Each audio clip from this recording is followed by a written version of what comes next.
Howdy, folks. Howdy, howdy, howdy. I'm back. Oh. I am returned from the land of America. It's been 96 years. Yeah, it has been a while. This was 2 weeks of no late night piano.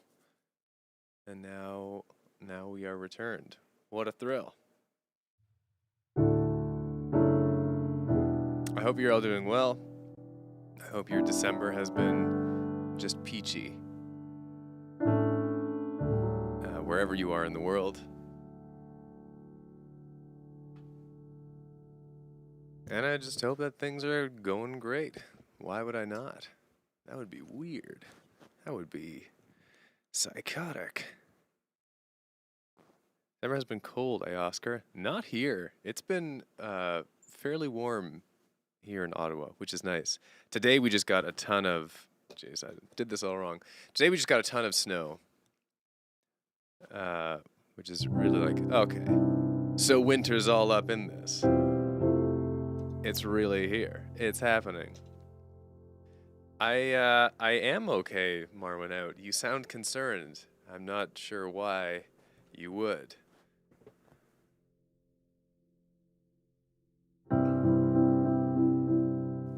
I thought Anyways.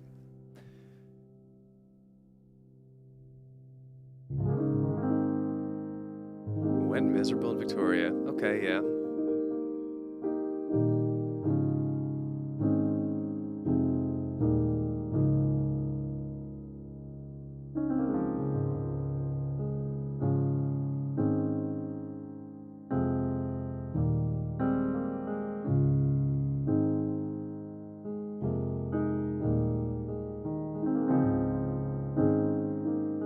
From freezing Britain. This is another one of those streams where we've got immediately lots of people from around the world, which is so cool. So we have Britain, I think we have Australia. Where else do we have? Where are people right now?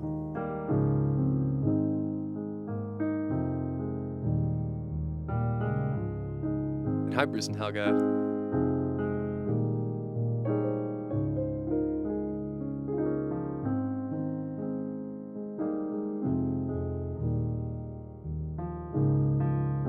Philippines, Southeast Asia, yeah.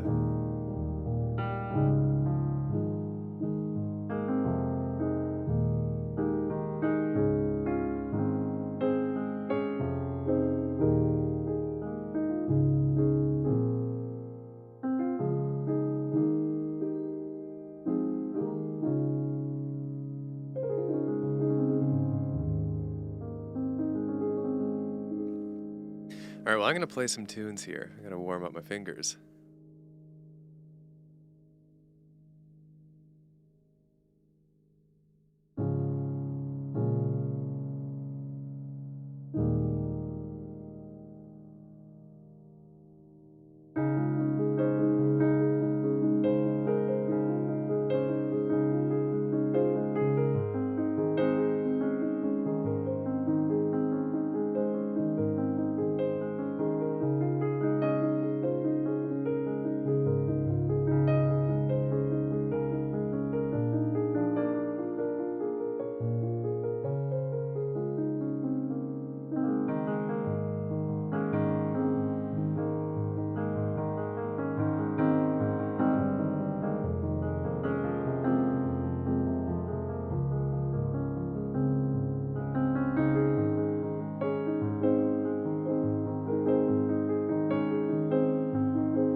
Yeah, there was maybe a little bit of Interstellar vibes there. I don't know, that felt more Christmassy to me. By the end, anyways. It got slightly less abstract.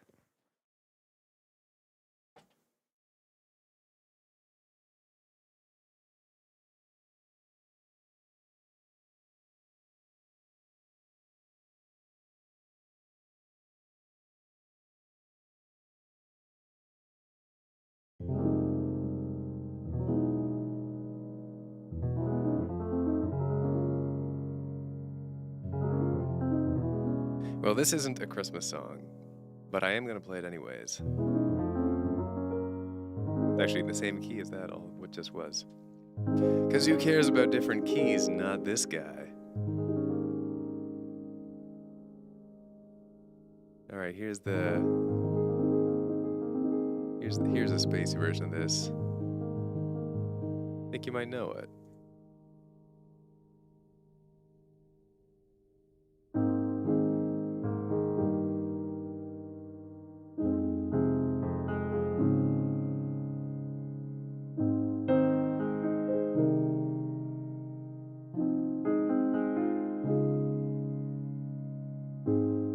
I've lost track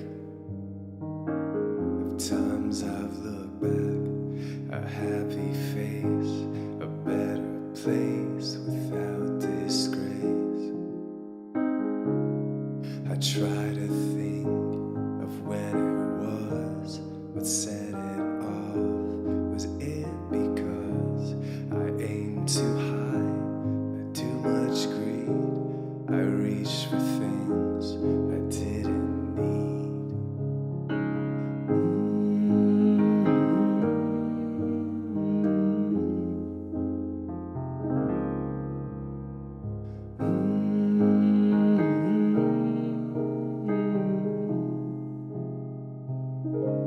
Be careful what you wish for, my friend. Kingdoms always fall in the end. Heed the words of those who are wise, 'cause with some luck your kingdom may rise.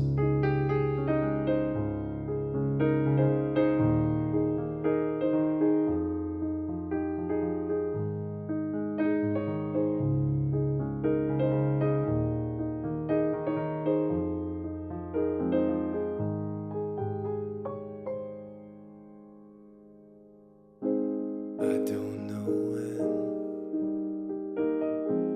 we'll meet again. The future's blind, your fate and mine intertwined. Life as a king is all I know, and I went so far down that road. Now here I am in my regret. For what it's worth, I tried my best.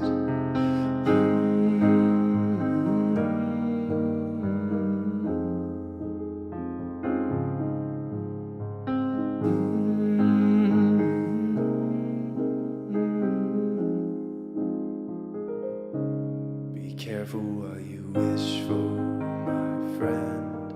Kingdoms often fall in the end. Heed the words of those who are wise, 'cause with some luck your kingdom may rise.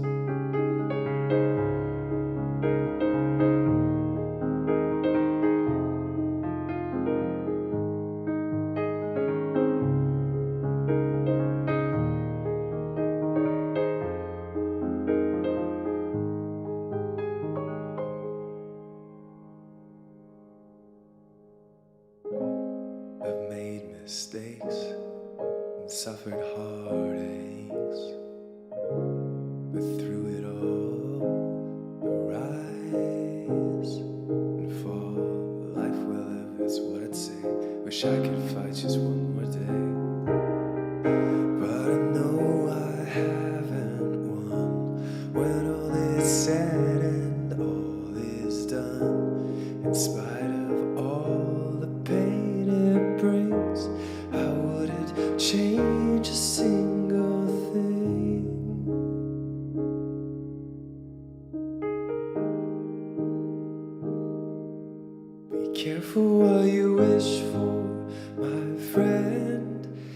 Kingdoms often fall in the end. Heed the words of those who are wise.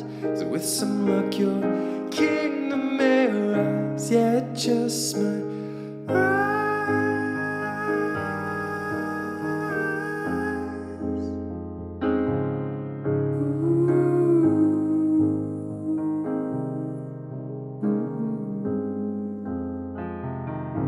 careful what you wish for, my friends. Kingdoms often fall in the end. Heed the words of those who are wise, 'cause with some luck your kingdom may rise.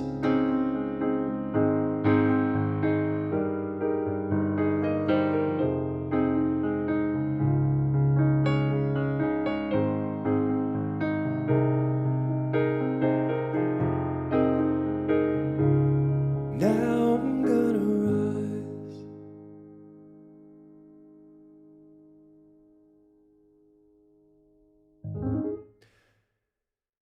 I really love all the Fallen Kingdom dubs. So Rising Kingdom now is the fifth one. That's the sixth one I've done because I did the four Fallen Kingdom ones and Revenge, and they're just I love all of them. There's something about Try Hard Ninja's music, that combination of him and Jordan, that just like it totally connects with me. It just works so well in dub form. Oh, so Caitlin, that is Rising Kingdom by Captain Sparkles. It's the latest in a series of videos that he's done, these music videos, these Minecraft music videos, and I've done full band dubs of all of them. So like I uploaded a video yesterday that's the full band dub of that one.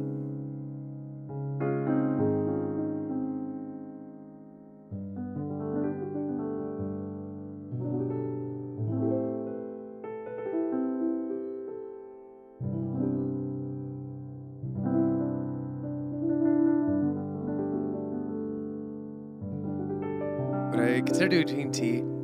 Maybe. It's just like it's less relevant nowadays. I remember I did Revenge and Fallen Kingdom because they had this resurgence that kind of came out of nowhere. And that's the first time I discovered them. If I do TNT now, it's just like, oh. It's not to say I'll never do it, but I feel like I'd need a reason, an algorithm reason for it.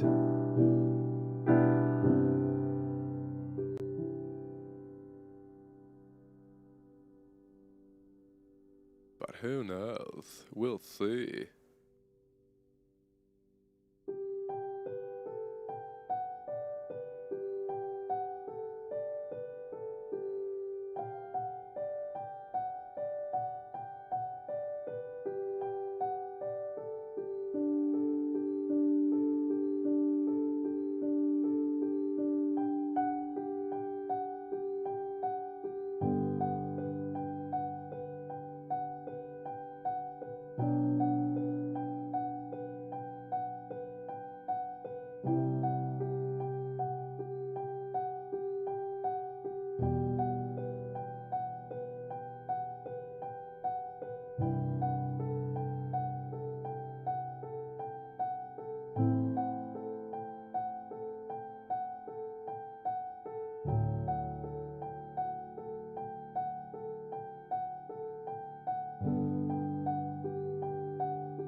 that's a Christmassy chord progression.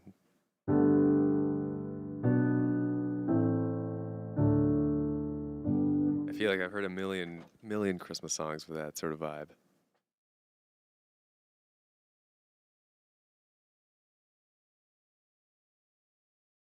Anyways, here's not a Christmas song.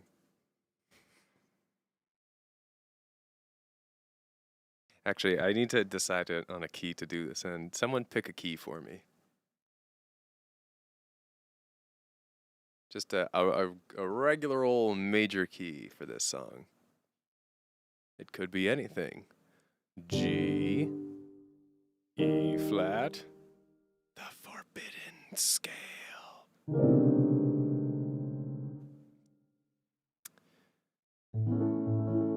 And B flat is the original key of this song, so let's not do that. A major, could probably do. Let's try A major.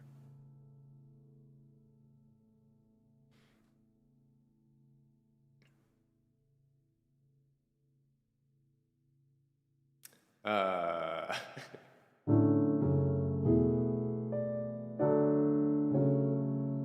there we go. Fight the moon. Just a couple kids and we're jumping around. Kids become so Now I'm just thinking about the forbidden scale. just a couple kids and we're jumping around. Sticks become swords when you're wearing a crown. I am the hero of the kingdom we found.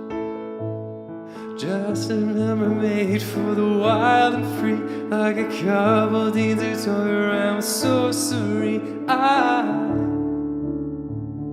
A cornucopia of felicity kissing me. No force in this solar system can erase our sound. So turn your volumes up to loud and sing it with me now. I'm gonna fight the moon, and I'm gonna win. Endless imagination. Fight the moon and do it again. 'Cause with you I can't do anything.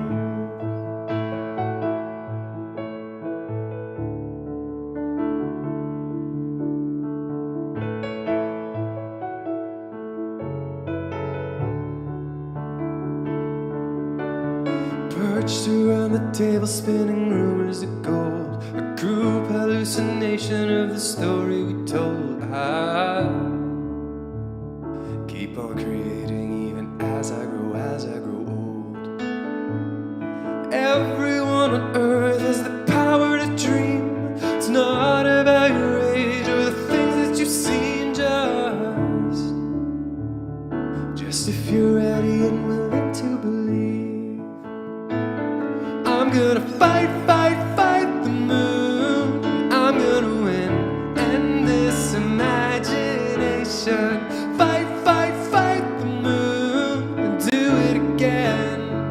'Cause with you I can't do anything. Fight the moon. It's over, my friend. Prepare for the explosion. Fight the moon and do it again. 'Cause with you I can't do anything.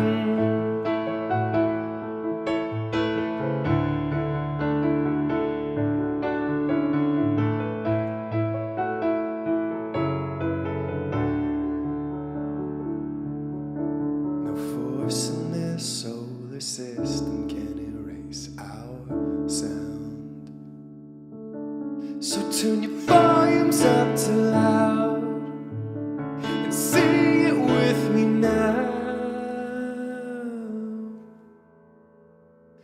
I'm gonna fight the moon, and I'm gonna win. Endless imagination. Fight the moon and do it again. 'Cause with you I can't do anything. Oh, there's a key change. I have to go to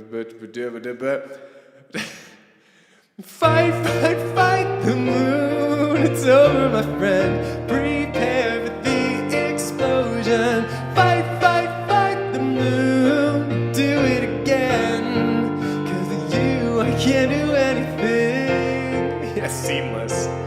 Oh, oh. Yeah, with you, I can do everything.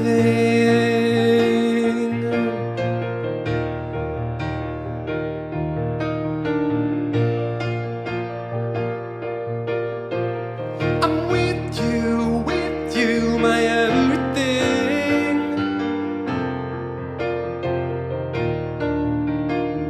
So pack your headphones, a beautiful world, ready for adventure.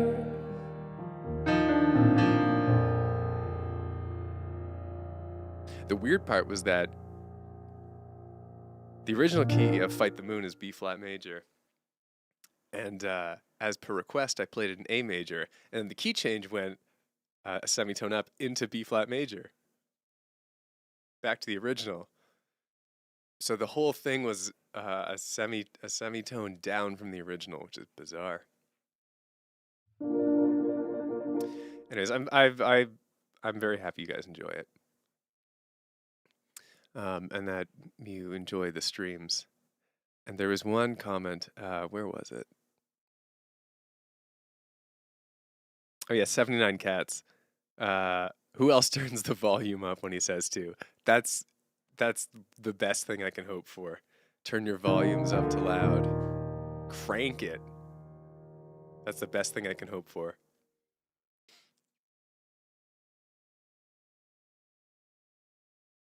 That's what that lyric is all about. I mean, Fight the Moon is very much it's a let's sing a happy song together. That's the vibe in one sentence. There's it's a celebration of imagination. There's no at least for me, I don't pull a massively deep meaning away from Fight the Moon. It's just let's sing a fun song together. That's all it has to be for me.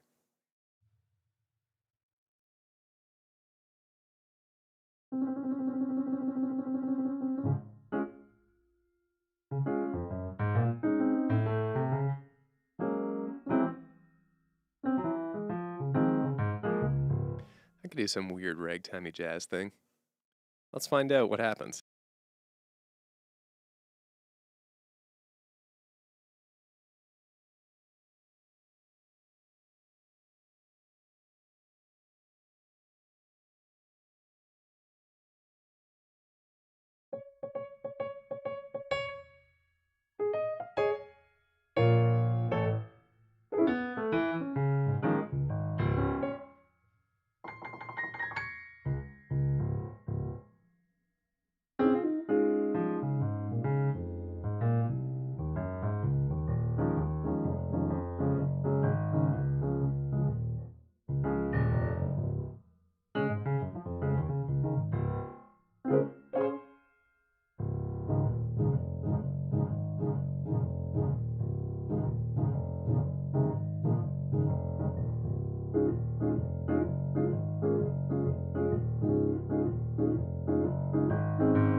You got Christmas rolled.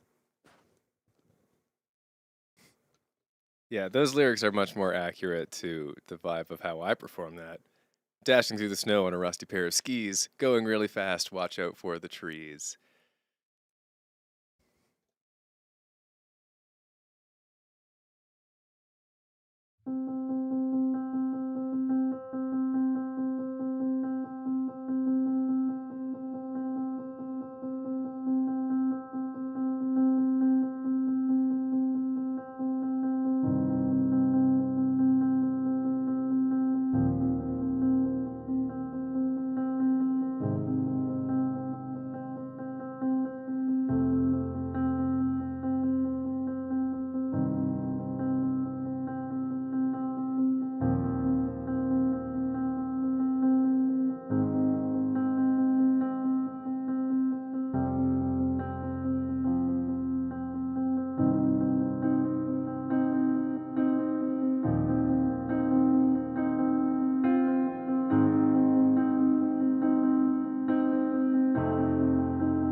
You are a lion. Let's hear your roar.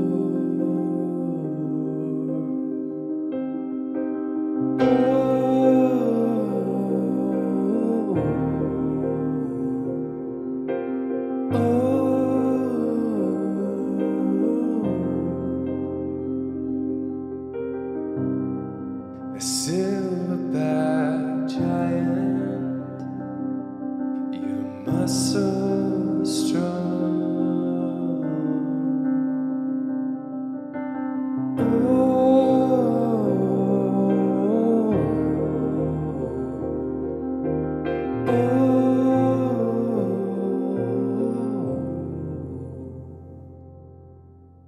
You've got the spirit of an honor yard, a legendary warrior, spirit of an honor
and as they ignore,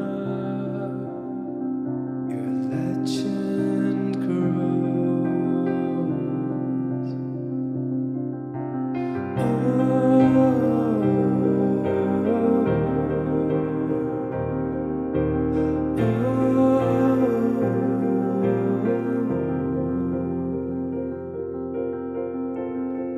And you're only getting started. Your best is still yet to come. Ride out and meet your fate. Great battle still to be won. Embrace your destiny.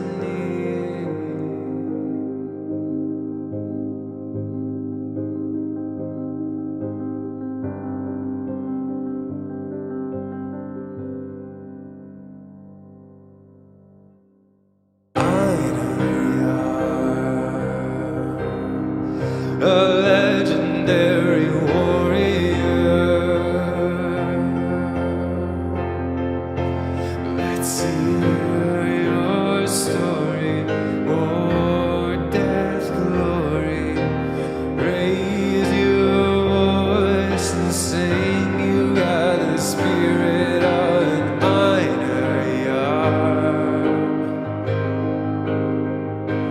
Let no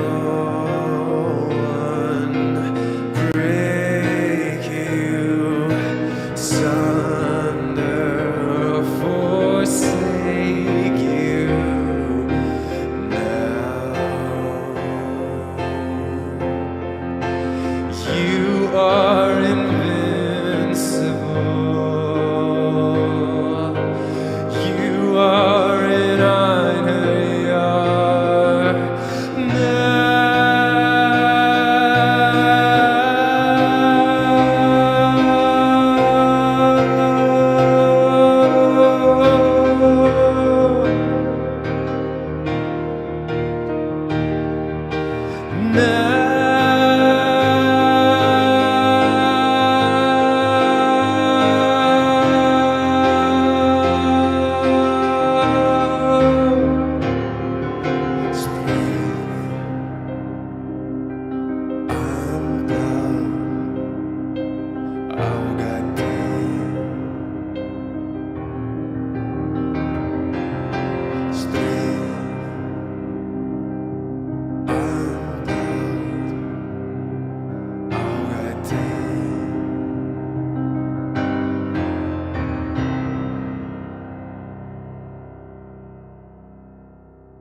Oh, that was cool.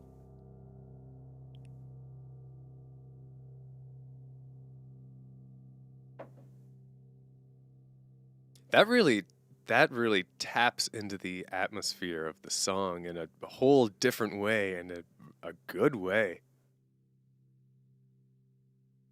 That was neat. That's the fun of improv. You never know where it's gonna go.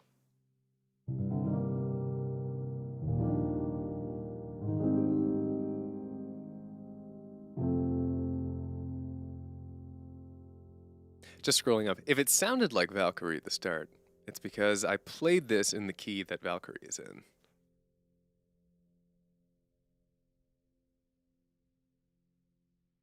I don't know if it was Christmassy in Iron. That was Christmassy in the same way that Carol of the Bells is Christmassy, in that it's a weird outlier. Carol of the Bells is like the only Christmas song there is in a minor key. It's weirdly angry and it's just bizarre that it's a Christmas song. It doesn't fit at all into any of the others. It's doom and gloom and suspense. It's very bizarre. It's a great tune.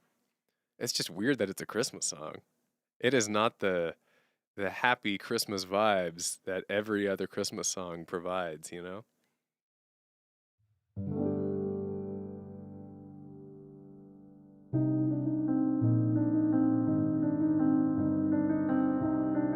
Like, what is this?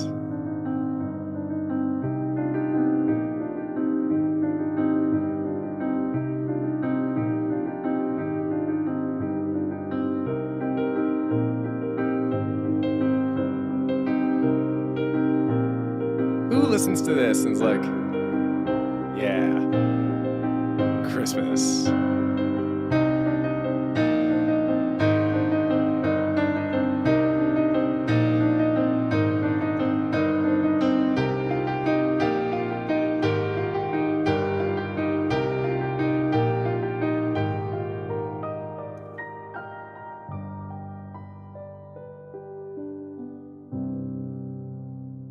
Literally, that could be, it's in the same vein as Chorus of the Einherjar.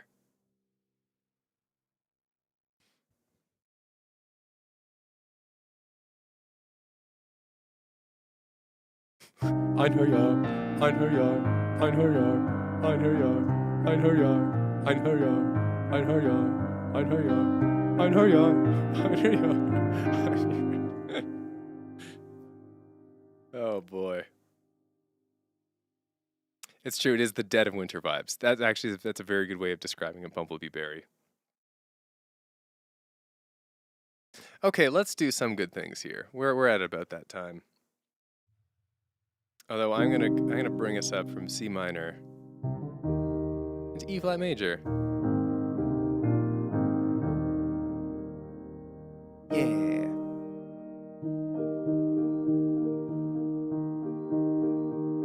So some good things. It's a thing we do every week here on the streams, and it's very simple. Here's how it works. If you had something good happen to you this week, then you can write it in the chat. Or maybe if something not so good happened to you this week, you can also write it in the chat. And it's really just kind of a way for we can all vent a little and celebrate our successes, get some support where we need it. Because the one rule is that we're all positive to each other. So we just do this for a few minutes, and then we go back to playing some tunes. But it's just our like little simple, nice way to wrap up the week. As a community. I don't know why I pronounced every syllable in that word pointedly. Community. I will go first, as I always do. Now, I should say, because we didn't do streams the last 2 weeks, because I was gone away. So your good things could be from any of the past 3 weeks, because we've been gone. And I'm gonna sort of wrap mine all up in a bow. I went on a 2-week road trip across America to go perform at LA Comic-Con. And it was a great trip. And that's my good thing. I really should like walk through the trip because it was very cool. I might do that after this. But my good thing of past reason was doing that trip. Like, what a cool trip. Got to do a road trip across 19 states with my dad. It's cool. What a cool adventure. So that's my good thing.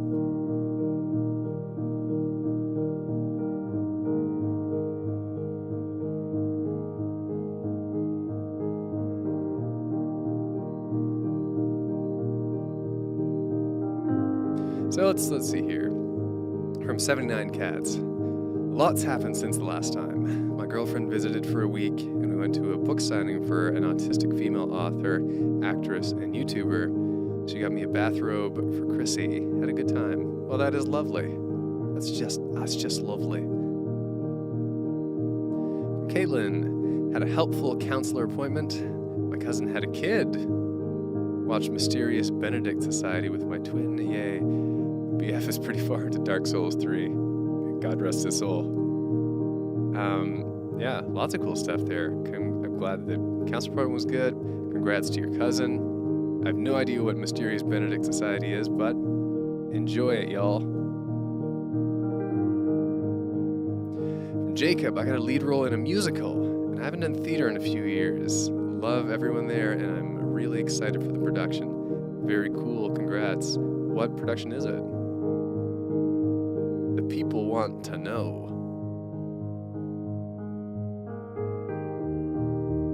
From Keely, my week has been okay and sad. I've been feeling meh and crying because I miss my baby brother.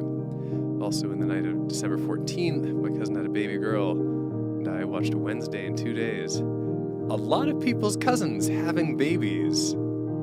Guess it's just the season. Well, I hope your week picks up, Keely. I've heard good things about Wednesday.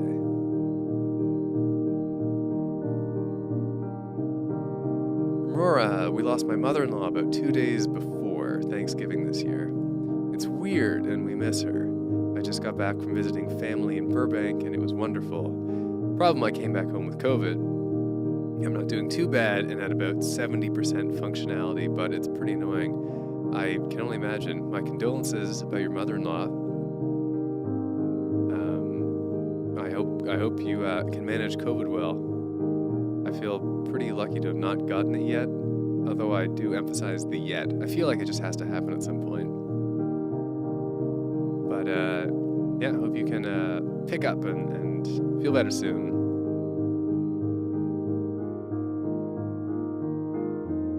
From Bumblebee Berry, got through an absolutely harrowing finals season. Great word choice. I even got a pretty darn good grade on the history exam I was certain I'd fail, which was a nice surprise. Well, that's lovely. Way to go.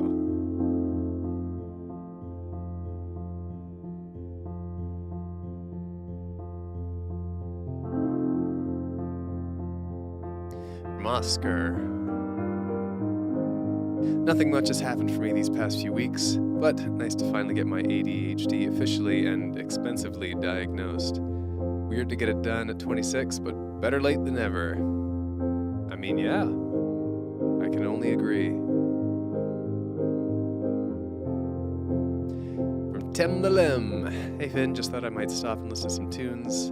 I'm currently making ChatGPT have a conversation with itself, so if the world ends in a few days, I'd like to apologize in advance. Speaking of that, my brother showed me this wild one where someone convinced it to pretend to be a second AI and then answer as both AI. It is very kind of frightening and cool at the same time. Weird tech these days. Oh, you're in the Addams Family musical. Cool, cool, cool.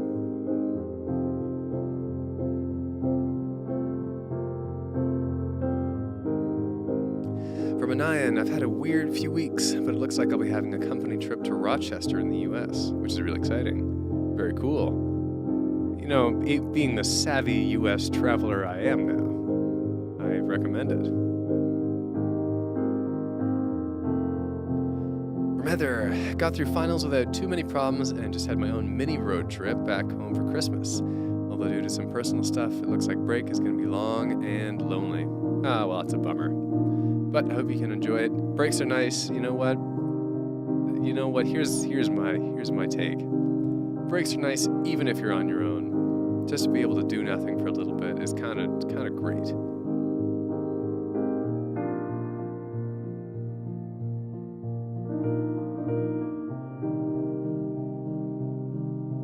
Oh, right, you went on here. I'm just hoping the break will be good for me to push through the sad stuff and maybe get some work done on my art and music. Yeah, 100%. That's the spirit. That's what's up. From Tyler. So I went to my first homecoming yesterday and it was the best. I was the hype man for assisting the mascot. I can confidently say that I think I performed better than the mascot itself. Way to go. No easy feat, given that the mascot's whole shtick is to be like, look at me, I'm performing. What's the mascot? Oh, and to add on, this week I just finished binge watching Tangled, the series, and I have to say that I've always imagined one of your songs appearing in the series. They seem like your genre. I have not even heard of that series, but thanks.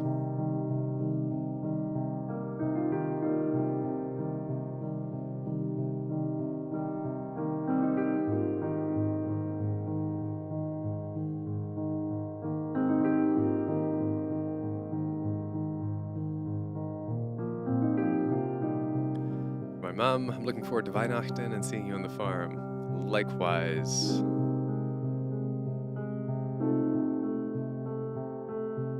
Tyler and the Tiger.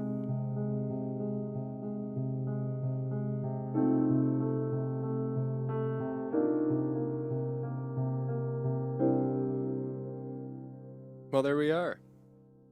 Some lovely things.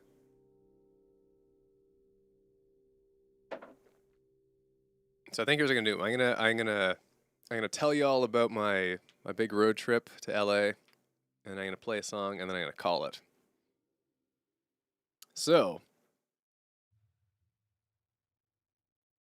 here's the. Oh, I gotta prepare for this. Here's the full story, the full scoop, from start. I was about to say from start to beginning. You better believe I'm gonna start to begin.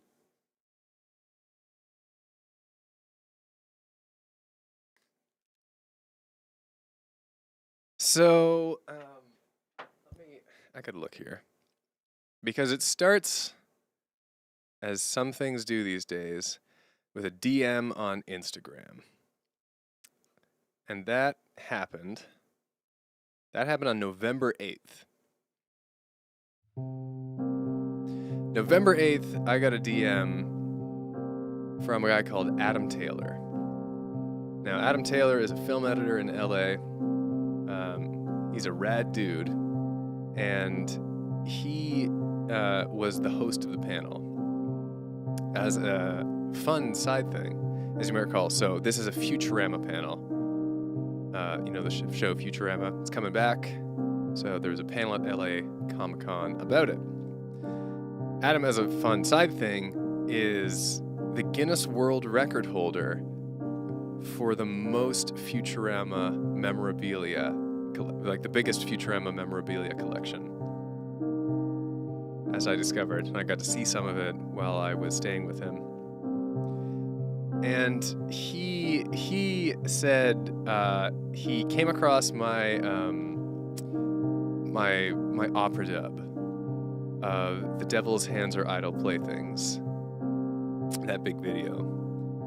And he was like, any chance you live in LA, I'm hosting a Futurama panel at Los Angeles Comic-Con, and we want to stage a live version. And I didn't live in LA, as you most probably know. I live very far from LA, in fact, in a whole different country across a whole continent. But I thought to myself, and we talked a bit, and I thought to myself, man, the opportunity to go and do this, I would regret not doing it. I would kick myself if, a few years from now I was like, but what if I had went and performed, So, despite it being a long way away, I checked with my dad because we wanted to do some kind of travel trip together. And I was like, this could be it. And I'm like, hey, this is happening in like a month. November 8th. So it was literally like 3 weeks. And I was like, do you want a road trip down to LA with me to go to Comic-Con? And my dad was like, yep, let's do it. Because he has the spirit of adventure in him. So we did. Made our little plans. And we left so the panel was on a Saturday, December 3rd.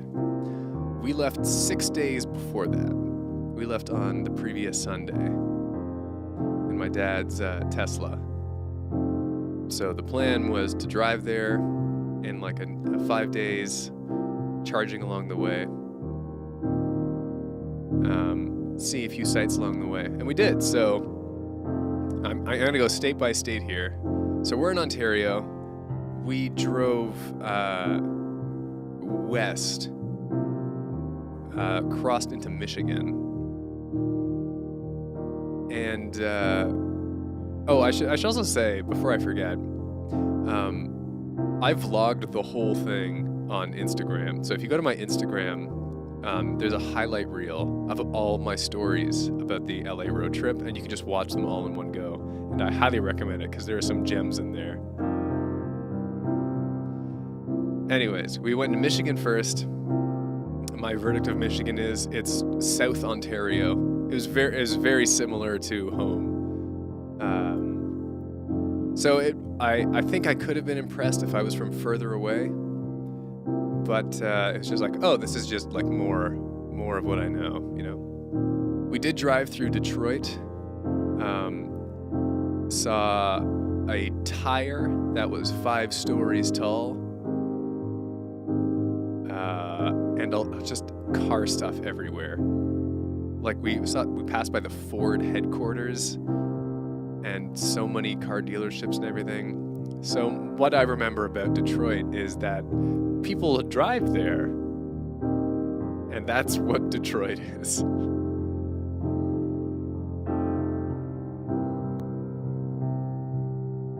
Well, I gotta pull up a map here just so I don't forget anything.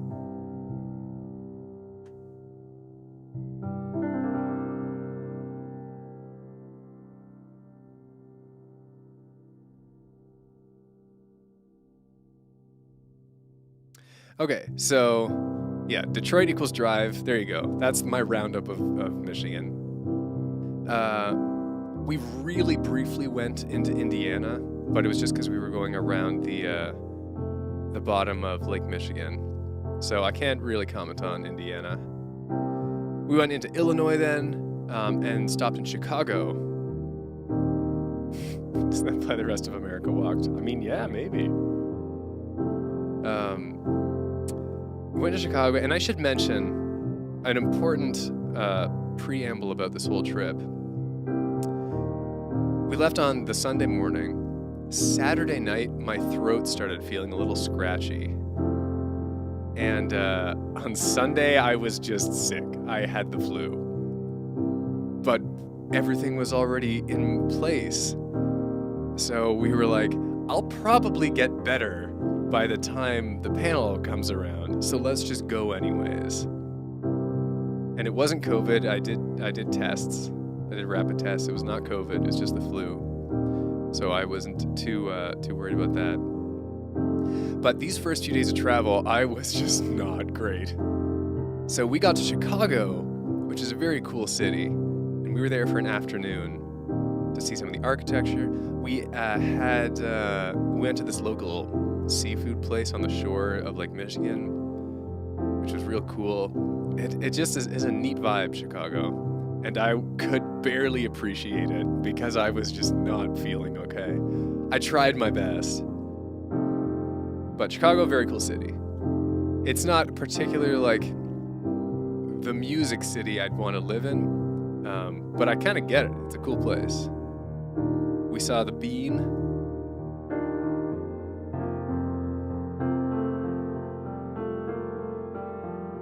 Anyways, so leaving Chicago, we drove west, and we entered the American Midwest, or we were getting there.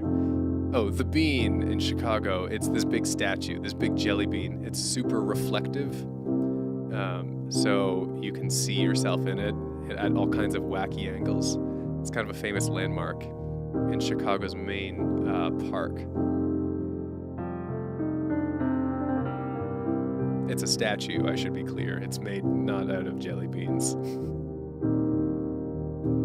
And as we went through Illinois, we drove through Iowa, we drove through Nebraska. And you know what? It was very flat. It's so flat there, guys. There was just nothing in every direction. Not really many big towns. Just prairies forever, which is not unlike the middle of Canada. There were some beautiful sunsets and sunrises there. The big sky is great. Because there's no elevation, the sky is just huge. There's nothing blocking it. So those times when we're driving into sunsets or sunrises were absolutely gorgeous. That said, I think it was a fun drive to do once. And I would be bored doing it again. It was cool to see, the sky is that big. Like, there's no mountains, there's no trees. It's just the ground and then the sky everywhere. But it's very cool to do once. I think I would be bored doing it again. But I don't regret doing it once. Then we entered Colorado. And we very quickly went up 5,000 feet in elevation. And it got cold. It was about 5 to 8 degrees Celsius in the prairies, and beforehand, we went into Colorado and it dropped down to minus 15 degrees Celsius. That elevation. And I really liked Colorado. Driving through it was the best driving, I think, of the trip. We went up to 11,000 feet at the highest point, just mountains and forest and wonderful scenery everywhere.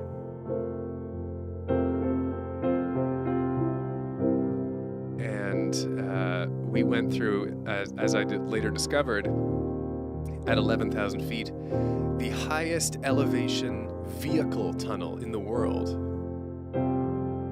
So there are higher tunnels in the world, but you can only walk through them. This is the highest one that supports vehicular traffic. It was named after a president. I can't remember which one. But it was just this long tunnel through like a mountain. You're about 2/3 of the way up the mountain. And I was lucky. I got to drive that portion. I just happened to be driving. And coming out here and like going around these winding mountain roads, it was just beautiful. And it was fun driving. And the fun part about Colorado is, as I discovered, is we came out of Colorado and then went down into Utah. And up until that point, here's a fun cultural thing I learned about America. As soon as we entered the States, I started seeing a lot more Spanish everywhere. Not like just in the south near Mexico, like up in Illinois. This just second language is Spanish. So I didn't realize how far spread that was. But besides that Spanish, you don't really see a lot of Mexican influence on the culture. But when we came down out of the mountains into Colorado and entered Utah, it was just like, oh, Mexican culture is here. And I joked then and I joke now that the Mexicans came up and they just didn't make it over the mountains of Colorado. They were just like, nope, we're staying down here, thank you. And it's amazing, it was just such a clear divider where the culture stopped. And like it starts there and continues on south. But it was not at all present in the northern US from this geographic boundary. It was very cool, very neat to think of.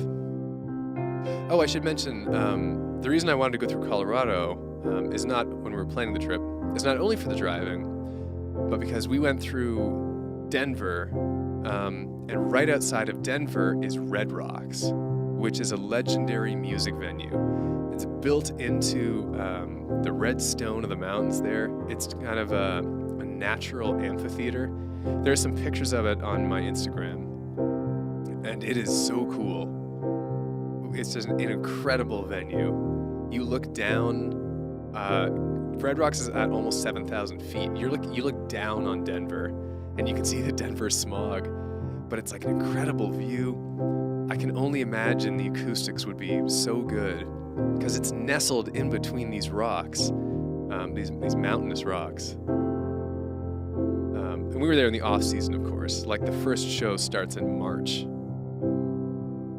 And it's just a really cool venue. I was happy to see it. So we came down out of Colorado into Utah, and the landscape changed completely and utterly. It stopped being the land I knew. Like, I've seen mountains before. I've seen prairies before. I get it, you know. And we went to Utah, and I have never seen anything like the American Southwest in person. It's literally Mars. It's just Mars. You have these mesa rocks everywhere. There are no trees. The soil is red and mostly gravel. There's no, like, earth. There's not really dirt. It's just broken rocks, which is why you have all of these Southwest desert scrubs there, and that's all that grows, besides Joshua trees, which are pretty small. But it's literally like Mars. There's just no real growth around. Everything is red. The mountains are red, like the mesa rock is red, the ground is red. It's so bizarre. Scenic, beauty. The American Southwest was for me just about the most beautiful thing, geography that I saw on the whole trip. It is kind of like the outback. I mean, it's the American outback. Yeah, like, so you're right, Jacob. The desert scenery is something else. And as we were driving through it, I was like, I know people, there are musical artists I listen to, like The Killers, for example, that say it's like there's a real magic in the desert. And up until then, I was like, sure, there's magic everywhere. And then I went through the American Southwest, and I'm like, oh, I get it. There is magic out here. It's something else. So the Southwest is really cool. In Utah, we stayed at a ranch, at an Airbnb ranch, which just like, because we're here, let's do it, which is great. So from Utah, we were briefly at the northwestern tip of Arizona, went into Nevada, passed through Vegas, because it felt like we had to. So we went down the main strip of Vegas. We stopped at the Bellagio. We were there too early in the day for the famous Bellagio fountains display, which is kind of a shame, but that's just the way it is sometimes when you're road tripping and you have to be somewhere by a time. Las Vegas is just, wow, it's just so glittery. So the amazing thing about Nevada, I discovered, like you think about Nevada, you think about Vegas, and you think gambling, right? Like that's what Vegas is known for. And I was like, yeah, sure, I'm gonna see that there. But I didn't realize that gambling was just also a Nevada thing. We stayed at a motel in Nevada, and in this town of like 3,000 people. I don't remember what it was called. And we went to the grocery store to get some, more car snacks and breakfast stuff. And there were slot machines in the grocery store, 8 of them, and people were playing them at like 5 p.m. on a Thursday. Playing slot machines in the grocery store. I'm not kidding you. And I was like, oh wow, this is so ingrained into Nevadan culture. I didn't realize how ingrained it was, but it's like there's gambling everywhere you go. It wasn't the only building I found gambling machines in. Every bar has a couple slot machines. Those you kind of expect more. The grocery store was the one that really hit me. That was like, wow, these machines have no place being here. And who's sitting here in a grocery store playing a slot machine at 5 p.m. on a Thursday? And it's like, it was total culture shock, So it's really interesting. I should also say, we were in Nevada, and we were stopped charging at a place. And this is in Moab, Utah. And I went to find a bathroom. I walked into a place in southern Utah, just on the edge of Arizona. I walked into a bar called the Spitfire Saloon. And it even had those old push doors, like in cowboy movies, inside the actual main door. But you had to push those open to get into the Spitfire Saloon. And I did. I was wearing black skinny jeans and my black leather jacket. And I pushed open the doors. And I swear to you, all of the bar regulars are there just hunched over the bar drinking. This is like 9 p.m., 10 p.m. Thursday night. And it must have been Wednesday, actually. Anyways, they're all there. And I walk in, and they all look up at me. And the bartender was wiping something down, and he looks up at me too.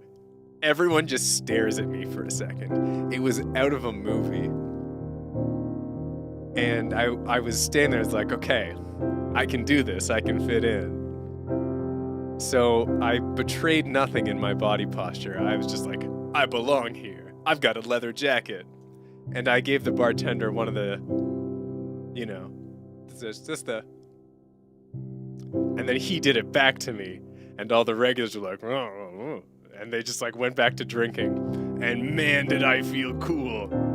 I was like, I belong in the Spitfire Saloon. It was the respect nod, yeah. A British hello, yeah. And it was a subtle but cool moment, and I am proud of that for whatever reason. So we stopped in Las Vegas just to see a couple things. Went into a casino just for curiosity's sake, although my dad and I are not gamblers, either of us. So it was really just to kind of see it. It's like, okay, this is what it actually is. This is what Vegas is actually like. And we continued on into California. We reached California on the Friday. And we drove into LA. And this is where the LA portion of the story begins. It's already 9:15. This story is going to go on for a while. I don't care. I'm telling the whole thing. I'm disinvested now. So we went into LA, and we went to the Griffith Observatory because I wanted to see that. It was on the way to where we were going in LA.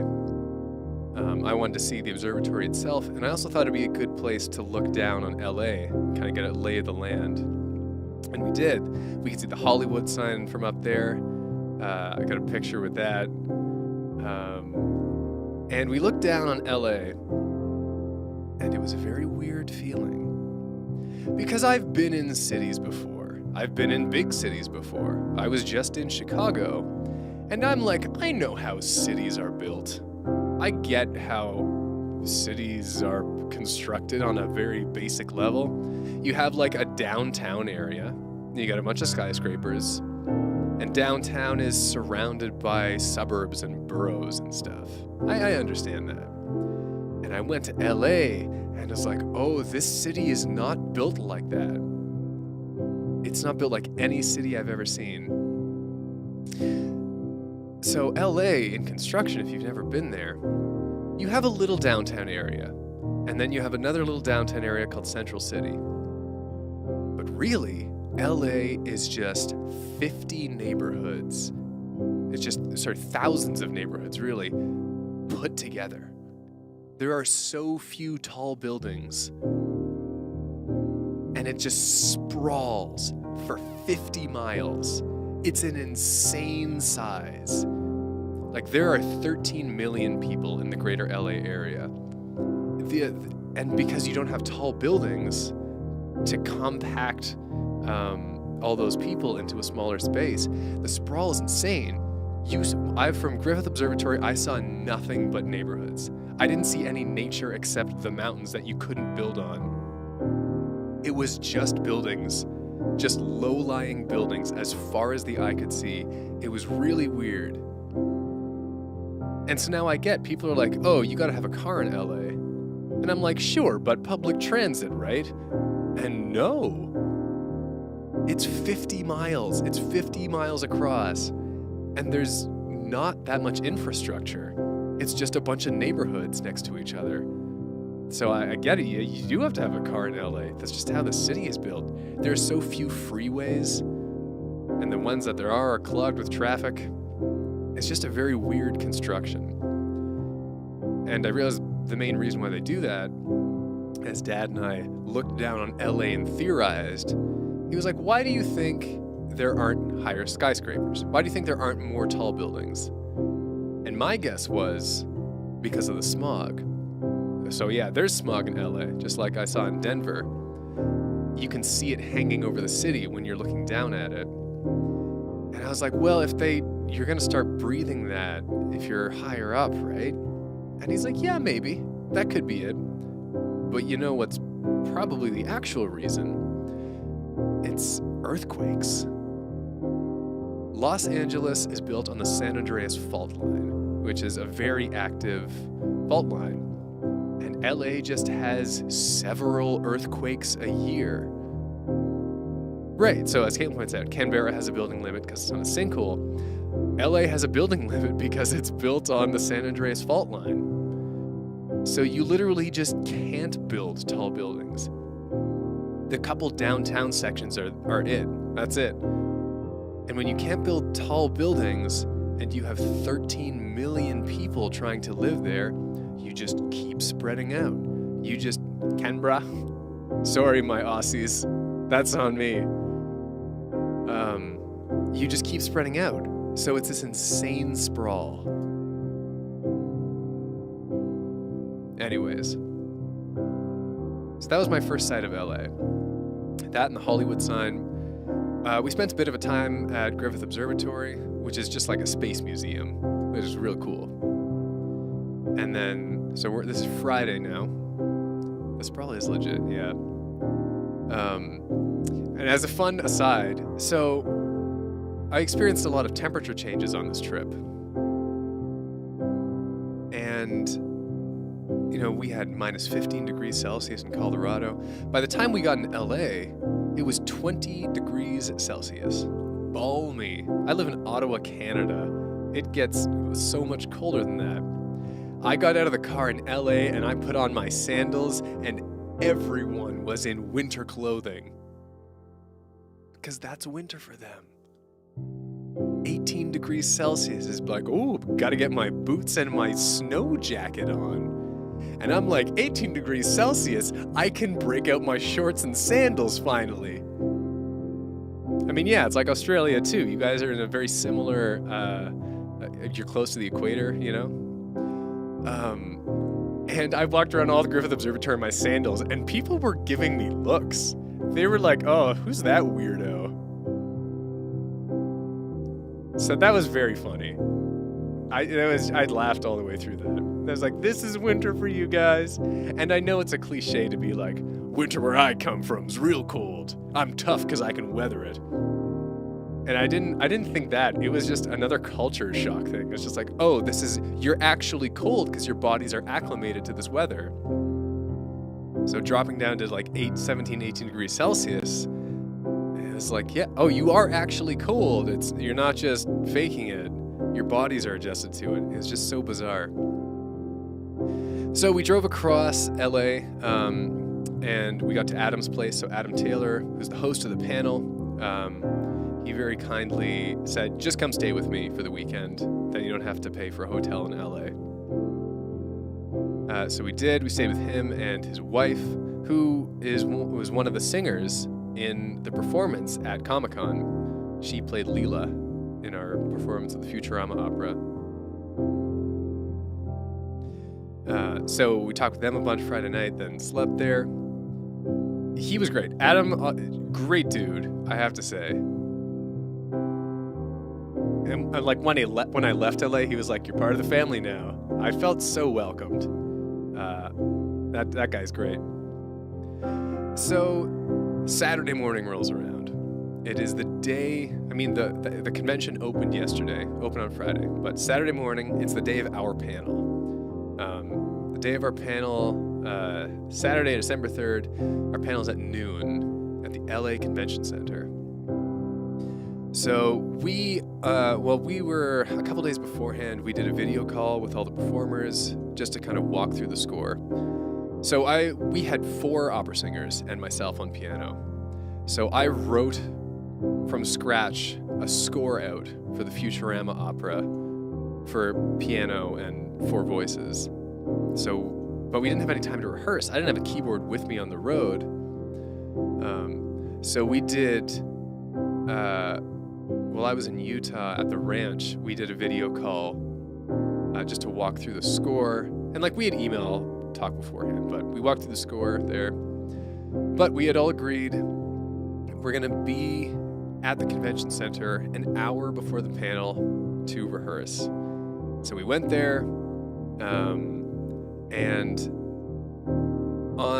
so our panel room was on the 3rd floor of the convention center, and each floor of the convention center, as it turns out, has a private room for the panelists where you can just like hang out, prep for your panel, and do all that stuff. Oh, hold on. I know I'm interrupting the flow, but I'll be right back because I want to get something.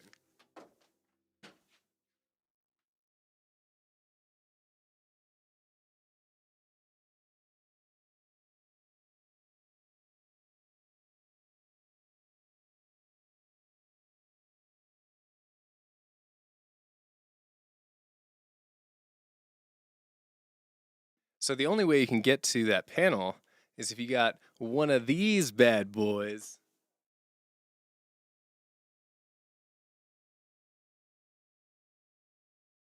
Oh yeah. So I got to keep this.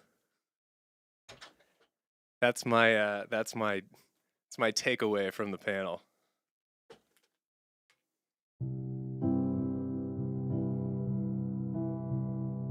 Yeah, the theme was octopus. There were octopi everywhere. Anyways, this is my little memento. This is just neat. So, in order to get into that special panelist room, you got to show them the industry pass, which I had. Okay, anyways. Okay. In that panel room, that panel prep room, was the first time I met most of the opera singers an hour before the performance, the panel. So we ran through the performance a couple times with other panelists who were there prepping for their performances, staring at us in the corner, singing the Futurama opera.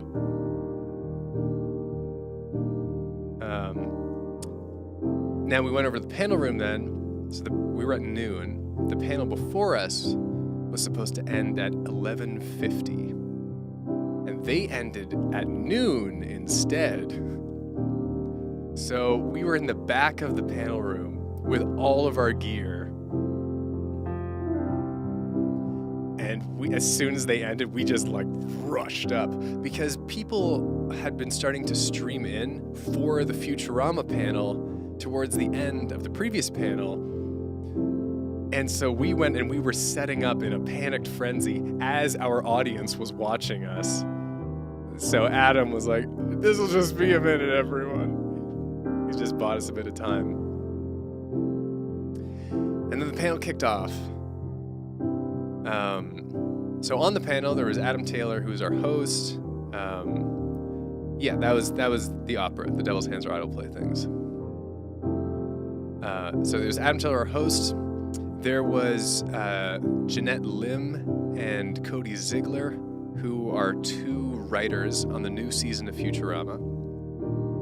There was Jake Wallace, who worked on Futurama during the Comedy Central years. And there was Patrick Verone, who is the co-creator of Futurama.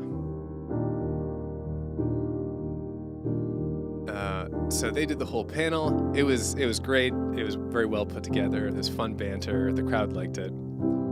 There's probably 100, I want to say 100 people there.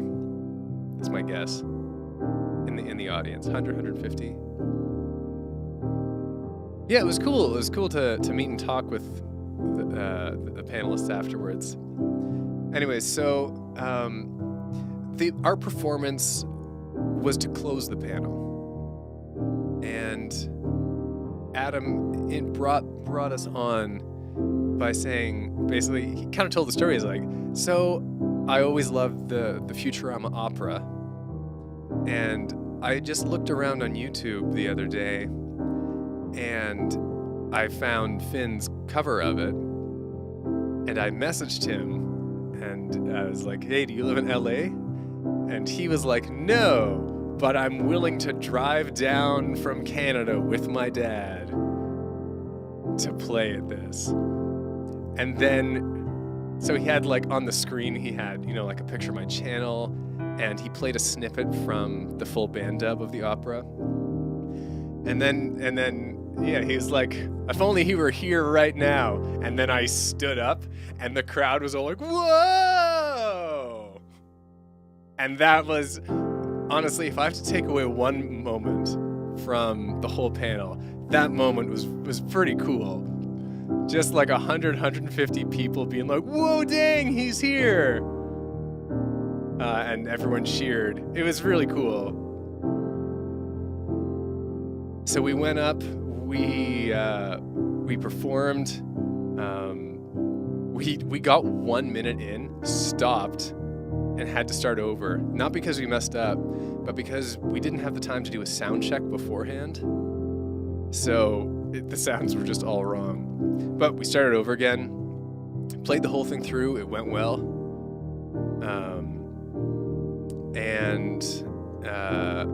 Yeah, people cheered. It was great. A couple people came up to me afterwards and wanted to take pictures. All the performers, we signed a couple posters. See you 79 Cats.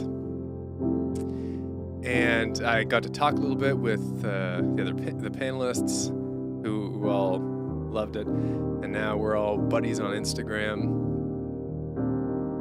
Oh, one of the neat things, right before the panel, so Patrick Verone, who's the co-creator of Futurama, he walked in, just beforehand, and we hadn't been introduced at that point. He didn't know who I was. But I was just waiting there with the gear ready to go. And he walked up to me, and he was like, you look familiar. Which is the greatest compliment I could have hoped for. And I said in response, oh, great. Because I was like, oh, sweet, you recognize me. But I didn't say that. I just said, oh, great. And he chuckled and went back to watching the panel before us. So that was that brief interaction. We talked a little bit more after the panel. So the panel itself was cool. There was all the talking about the new season. We had a friend of Adam's, an actor called Dwayne Cooper, in a full-on Slurms Mackenzie slug outfit, partying he danced for the whole panel. It was a great bit. On my Instagram, I took a couple photos with the helmet of the Slurms outfit. It had removable glasses, and when you took them off, his eyes were all red and bloodshot. And even halfway through the panel, Adam was like, hey, Slurms, I don't think you're partying as hard as you should be, because he was contractually obligated to party for the whole panel. And Dwayne in the costume was like, I'm so tired, man. I just want to go home and rent a few DVDs, or whatever the line was. It was great. Okay, so the panel went great. The panel ended. And a couple of the performers left. The panelists all went off. Some of them were doing other panels at Comic-Con. So we did our big group photo. We signed a poster, which is now. So the poster we signed is the latest addition to Adam's collection. And as I mentioned, Adam has the Guinness World Record for largest Futurama memorabilia collection. And now my signature is part of that Guinness World Record winning collection, because that poster is now part of the collection. So I'm quasi in the Guinness Book of World Records. Okay, so the panel ends, and we clean up the stuff. A couple of performers leave with gear. I give all my stuff to my dad. He wants to go off and do other things, but I want to walk around Comic-Con for a while. So it ended up being me, Adam, and Dwayne. So Dwayne is the actor in the Slurms Mackenzie costume. Adam was the host of the panel. It ended up being the three of us. And we hung out at Comic-Con for like 6 hours. We watched some of the Sean Astin and Elijah Wood panel on the main stage. We got some food, walked around. We watched an X-Men cosplay fashion show. I did a little bit of networking with some of the indie game developers who were doing an indie game showcase there. It was fun. Comic-Con was cool. There were just like more people in cosplay than not. Some really amazing outfits. There was a functional R2-D2 and BB-8 robots. Like, there weren't people in the outfits. They were functional robots being remote controlled. It was really cool. And it was just a fun time. I'd never been to a con before. And this was a strong first con. I love a strong first. My first con was performing at one, and then having the industry pass and going around hanging out. It was cool. It was really cool. So eventually went home. So I was at the con the whole day.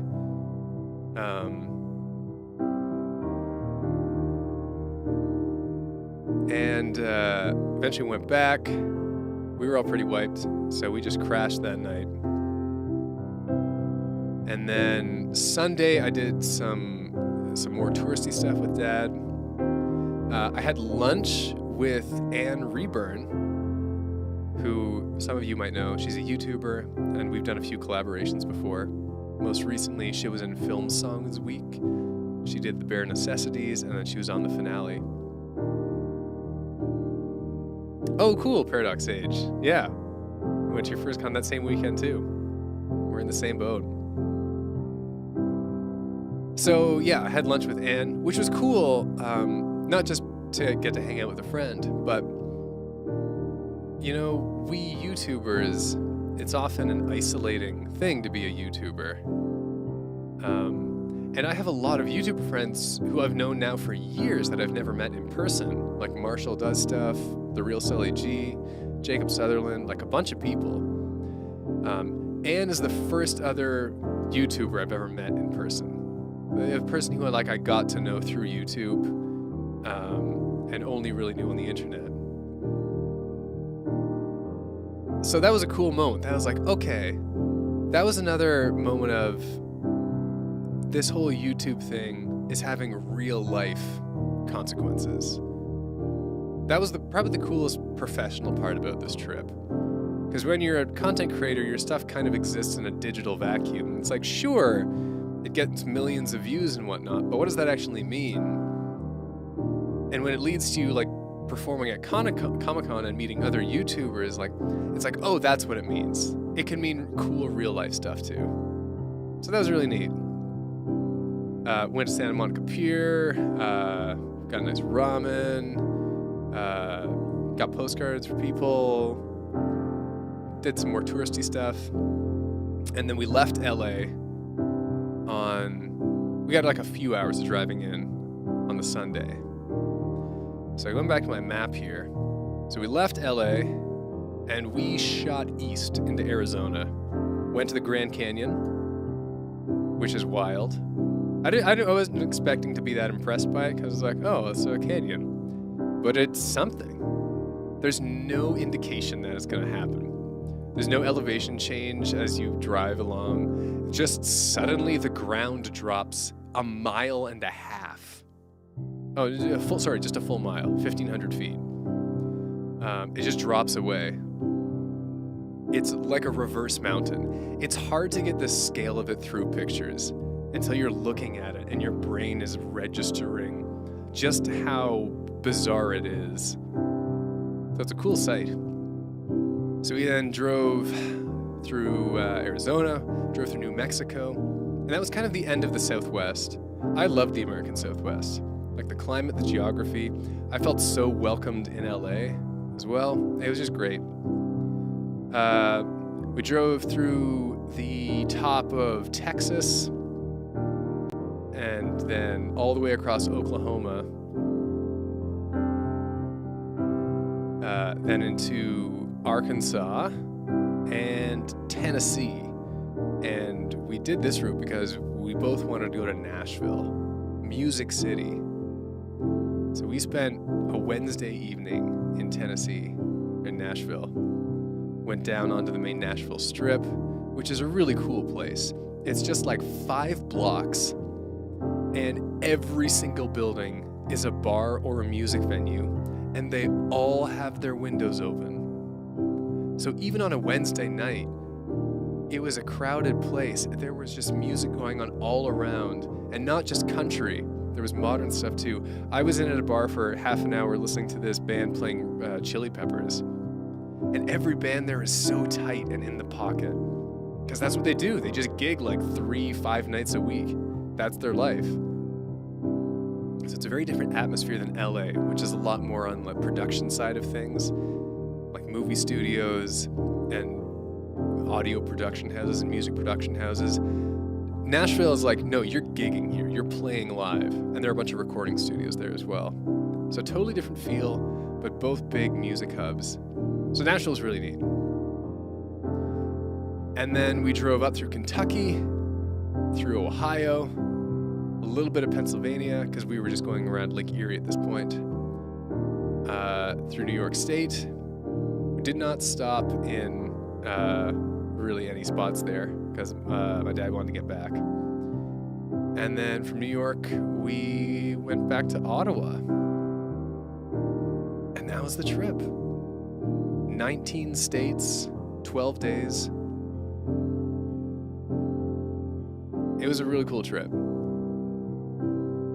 I learned a lot about the US, seeing that much of it. My takeaway was that it's amazing that it's one country. Because the geography, the people, the culture, the political views, even just in driving across that for that 2 weeks, I saw so much difference.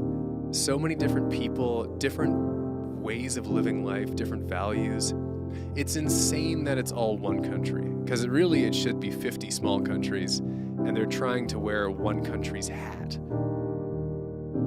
So I had this conception beforehand of the US as kind of monolithic. It's like, oh, it's America. And it's not. It's so much more nuanced than that. It's fascinating, honestly. Children in a trench coat. Yeah.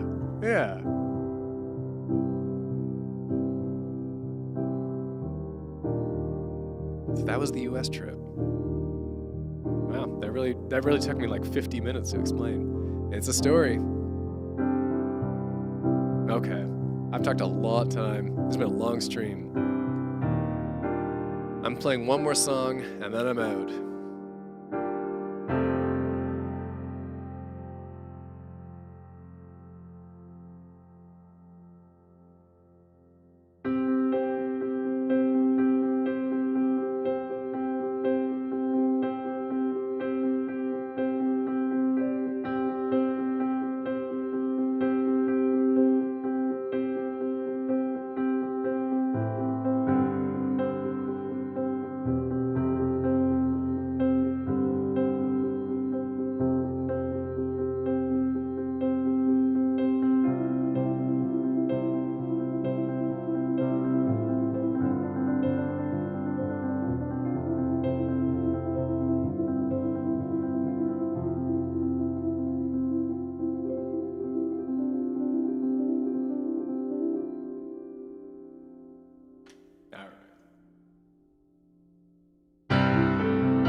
You and I are one of a kind. Everyone wants a piece of us for themselves, but I wouldn't give you up for anything else. You and I are destined to be Aphrodite, an icicle fantasy. It's a dream.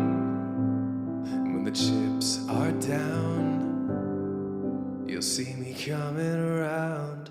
I got the time to take your road. Where will you lead me? I don't know. I wanna learn your truths and reveal mine too, 'cause I got the will to know your soul. Find out what makes you beautiful. Is that a future I see?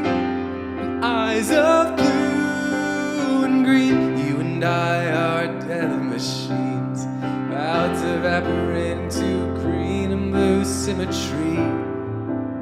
I know the verse is backwards, but I'm lost for words.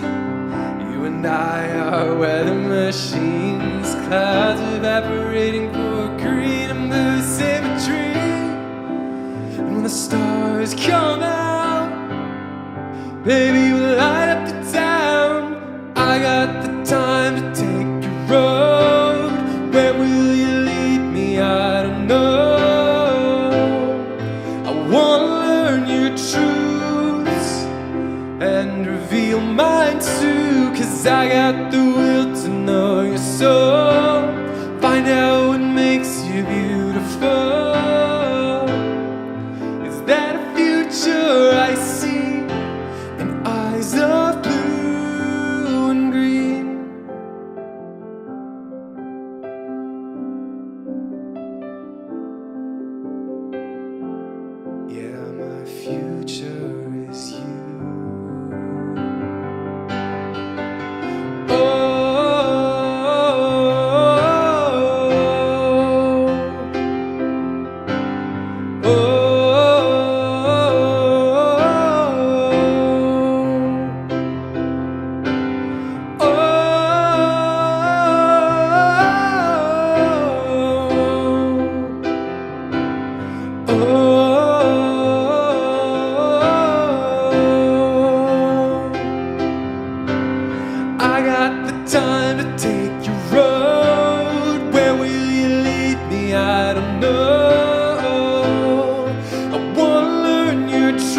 All right, that's it for this very long stream. If you stuck around this whole time, wow, kudos to you. Have yourself some cool dreams. Wear some great socks this weekend, and I hope you are very cozy this week and that there is much cheer in your life. Okay, bye-bye.